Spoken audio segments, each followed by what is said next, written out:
It's going to be the GOAT versus the Beast.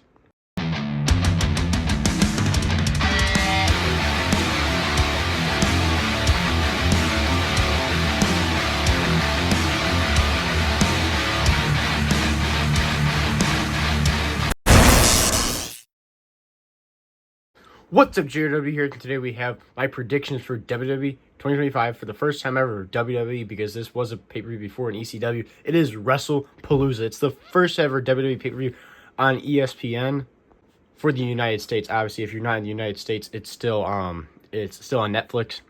But for people here in the United States, it's going to be an interesting learning curve. It's going to be on ESPN. So if you have cable with ESPN, so if you have ESPN on cable, you should already have it. You just have to sign into the app with your Xfinity account.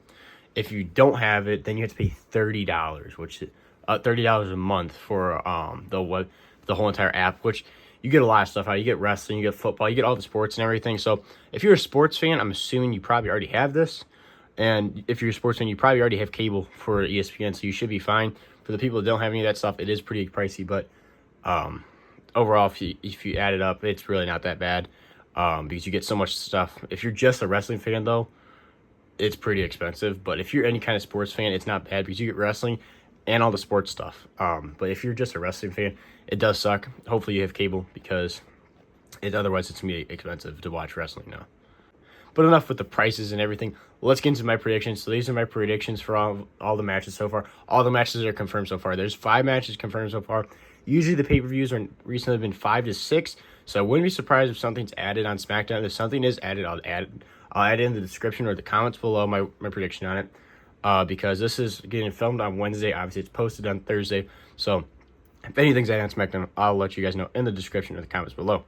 So starting off with, we have the Usos reuniting to be a tag team, which I honestly, in my opinion, think they should be a tag team from now on and never be singles wrestlers again. Even though Jey Uso's got the star power and everything, he's still, in my opinion, not a main eventer. Have them be a tag team, and they still can do all the yeet entrances and stuff together. They've already done it together. Why not have them together to be a tag team? They're taking on Braun Breaker and Big Bronson Reed.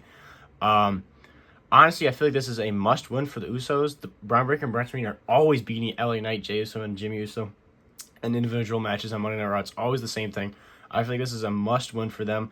Also, I can see Braun Breaker and Bronson Reed try cheating and maybe like a return of Roman Reigns coming out, because they stretched him out. They took out Roman Reigns and he was stretchered off at Clash in Paris. I know it hasn't been too long since then for him to be gone, but I feel like he's got to come back for the build to Crown Jewel, because after this, the next pay-per-view is the second week of October, which is Crown Jewel, which I don't think Roman Reigns is going to miss. But that's kind of a big thing. Crown Jewel, it's going to be in Australia, so I could see Roman Reigns returning this.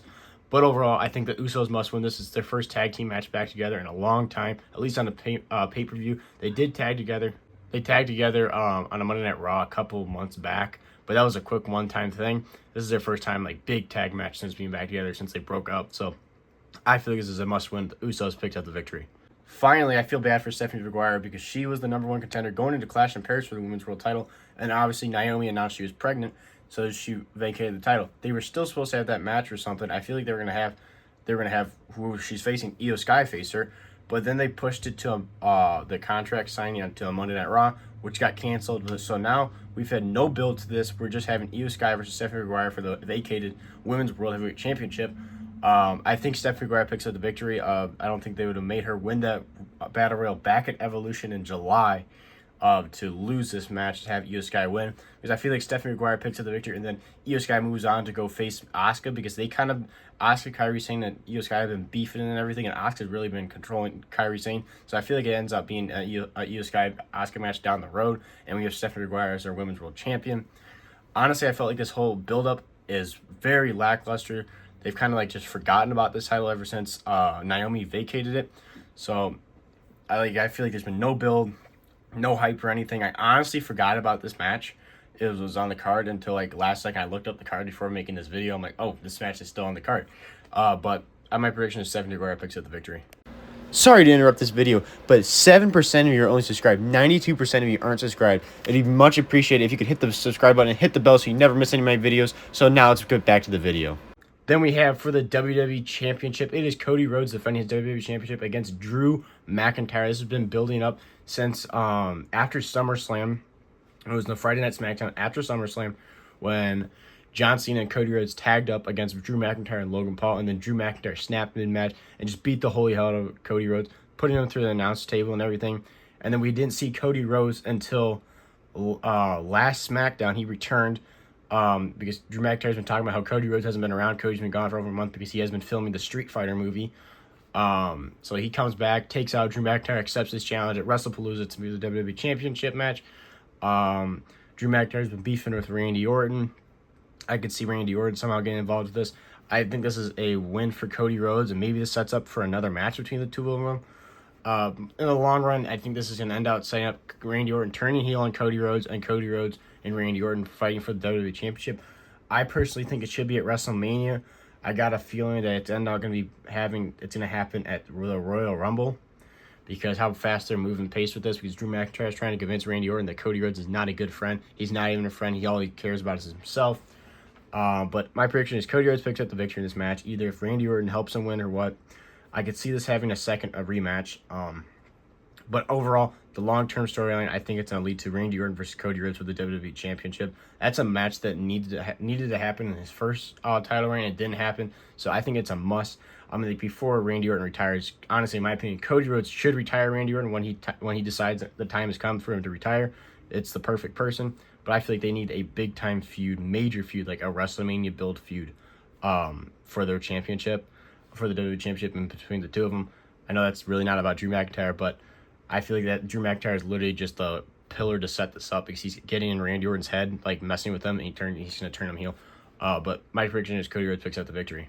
Then we have a match that a lot of people are very excited for. It is Seth Rollins and Becky Lynch going one-on-one, having a tag match against CM Punk, and they're returning to the ring for over 10 years. She left in 2015. AJ Lee. I saw AJ Lee returning at SmackDown in Chicago. That I still cannot get over how loud that crowd was. It was insane. Past two Monday Night Raws, they've all been beefing and everything, going face to face. We ended this Monday Night Raw with Becky Lynch laying out and standing tall over AJ Lee.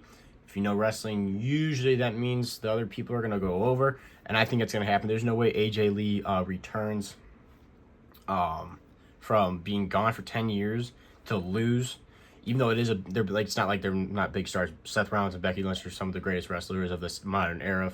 Becky Lynch is probably one of the greatest women's wrestlers in a long time, and Seth Rollins is definitely going to be in that top 15, top 10 conversation by the time he retires. Seth Rollins can put on just absolute bangers. But CM Punk and AJ Lee, I feel like they pick up the victory. And I've been saying this since she returned, that I feel like this is going to lead to something. This can't just end in this tag match. I think CM Punk and AJ Lee win the tag match, and then they're like, well, we beat you guys. I think we both should get title matches. So CM Punk goes after Seth Rollins for the World Heavyweight Championship, and then AJ Lee goes after Becky Lynch for the Women's Intercontinental Championship. I think that's what it's going to end with. So my prediction is AJ Lee and CM Punk pick up the victory, and then it sets down the road, maybe at Crown Jewel. Both of them get title matches or something. I feel like that'd make most sense, but I definitely don't see AJ Lee returning to lose. Also, I know that's not AJ Lee, but I don't have an AJ Lee figure, and they're expensive as hell on eBay, so I just use Zelina Vega with a black t-shirt. It's close enough. Then it's the main event time. This match should be really good. It's John Cena versus Brock Lesnar. So I believe there should be a stipulation for this match between Brock and John Cena, but right now there isn't. I don't think they're going to add one, obviously, because John Cena no longer is on SmackDown. I think Brock is going to be on SmackDown this week, so maybe they do add a stipulation or something. I don't know. I think it should be like a last man standing match. Have one last time Super Cena defeat Brock Lesnar, because I don't think John Cena is losing this. If John Cena wins this, this is his 100th win for a WWE pay-per-view, which is insane to think about. The only other person that would be ahead of him is The Undertaker, and Undertaker's at 109, which John Cena won't be able to catch. He's at 109 or 106. Either way, John Cena won't be able to catch it, because even if he wrestles every single pay-per-view and Saturday Night's Main Event, because I think they count Saturday Night's Main Event, I'm not sure, he still can't catch it because he has Crown Jewel, Survivor Series, and 2 more Saturday Night's Main Event, which he's not participating in one of them. That's only 4, so he'll still come short. But they're going to get him as close as they can. I think they're going to have him win every single match the rest of his career until probably his retirement match. I feel like John Cena won't win his last match. There's no way John Cena would want to lose his no way he'd want to win his last match. But enough with that. Brock Lesnar and John Cena should tear the house down. I think it's going to be a brutal match. I know this is kind of a controversial match because a lot of people don't like Brock Lesnar ever since like the stuff with Vince McMahon. my opinion on it, I don't think they'd bring back Brock Lesnar if there was any bad, like truly bad things about him. Like if he's guilty or anything. I feel like TKO isn't that stupid. I know they've made some stupid decisions, but I don't think they're that stupid, especially they're like I don't know, like lawyers and stuff. I don't think they're that stupid to bring him back. And also when Triple H tried lying, this was John Cena's idea. John Cena clearly came out and said, he goes, "This has nothing to do with me. They give me what they have for me, and I'll do it." So John Cena versus Brock Lesnar is not John Cena's fault. Honestly, I have no problem with this because I grew up watching John Cena versus Brock Lesnar, so this match means a lot to me. Seeing them wrestle for one last time, very excited for it. John Cena's gonna definitely pick up the victory. I feel like it should be a brutal match. In my opinion, this match, if out of all John Cena's farewell tour matches, if anything deserves blood, it's this match. Knowing Brock will probably make himself bleed because he's done it with Cody Rhodes in his recent matches, so I would not be surprised. I think if any matches out of John Cena's retirement tour that I've already said deserves blood, it's this one. So maybe we'll get a little blood. ESPN maybe we'll want to see it more like brutal or something. I don't know, but I definitely think John Cena picks up the victory and then moves on to Crown Jewel, which there's no shows built up to Crown Jewel for John Cena, so I'm assuming Crown Jewel is gonna be an open challenge or something, which is kind of crazy to think. John Cena's only got 6 shows, including Wrestlepalooza. After Wrestlepalooza, there's only 5 left. Crown Jewel, Survivor Series, his retirement match in Saturday Night's Main Event, and then 2 Monday Night Raws in November. So the only time we're seeing John Cena in October is Crown Jewel. And then we see him 3 times in November, 1 time in December, and he retires. It's crazy to think we only got, after Wrestlepalooza, we only got 5 left. 5 more times of seeing John Cena on our TV, see him in person, before we never see him again. It's crazy to think it's gone by this fast. This year, the retirement tour went by so fast. But I definitely think John Cena picked up the victory against Brock Lesnar. All right, so that was my predictions for all 5 matches that have been announced so far for Wrestlepalooza. If there's anything, like I said at the beginning of the video, anything that's announced on SmackDown, I will put it down in the comments below in the description. But this is JW. Make sure to like, subscribe. Stay tuned for wrestling figure content. We got some figure reviews coming up tomorrow and Saturday. I'm having a big package from Ringside Collectibles coming soon. And then, obviously, Sunday will be the setup review of Wrestlepalooza the day after the show. So, setup review of everything, the whole entire show. But see you guys in the next one. This is JW.